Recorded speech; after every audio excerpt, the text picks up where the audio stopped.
શંખેશ્વર તાલુકાના લોલાડા ગામ ખાતે આવેલ ઐતિહાસિક નાગણેશ્વરી માતાજી મંદિર ખાતે ગુરુ પૂર્ણિમાની ધામધૂમથી ઉજવણી કરવામાં આવી હતી। ઐતિહાસિક નાગણેશ્વરી માતાજી મંદિરમાં ભાવિ ભક્તોનું ઘોડાપૂર ઉમટ્યું હતું। નાત જાતના ભેદભાવ વગર ભજન અને ભોજન સાથે મોટી સંખ્યામાં ભાવિકોએ ગુરુની વંદના કરી હતી।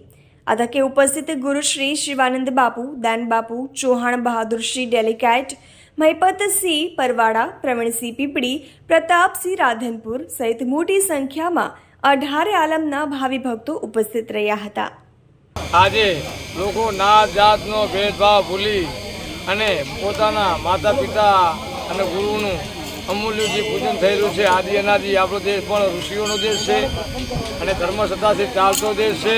દરેક પોતપોતાના ગુરુને ગુરુદેવીને આજે નમન કરે। પણ અહીંયા 900 વર્ષ પુરાણું લોલાડા નાગેશ્વરી માતાજી મંદિર રાઠોડ ચોવીસીના કુળદેવી, ત્યાં અમારા પરમ પૂજનીય પ્રમુખ શ્રી મનુભા બાપુ, કેતુભા બાપુ, અમારા લોલાડા ગામના સરપંચ સાહેબ શ્રી પરથી જાડેજા, મહિપતસિંહ, અખિલ રાજપૂત સમાજના પ્રમુખ શ્રી અને વનરાજદાન સિદ્ધપુર પોલીસ સ્ટેશન અને અમારા મહેન્દ્રસિંહ રાપર પોલીસ સ્ટેશન તેમજ શંખેશ્વર પોલીસ સ્ટેશન તેમજ પત્રકાર મિત્રોનો અહીંયા અને 18 વર્ણનો નાત જાતના ભેદભાવ વગર ભજન ભોજન સંતવાણીમાં ખૂબ સહયોગ છે। જે તારીખ 21 રવિવારના રોજ ગુરુ પૂર્ણિમાનો પવિત્ર મહોત્સવ, ગુ નામ અંધકાર અને રૂ નામ પ્રકાશ, એટલે અંધકારમાંથી પ્રકાશમાં લઈ જાય એવા ગુરુ તત્વની આજે પૂર્ણિમા હોવાથી આજે ગુરુ પૂજનનો ઉત્તમ અવસરના દિવસે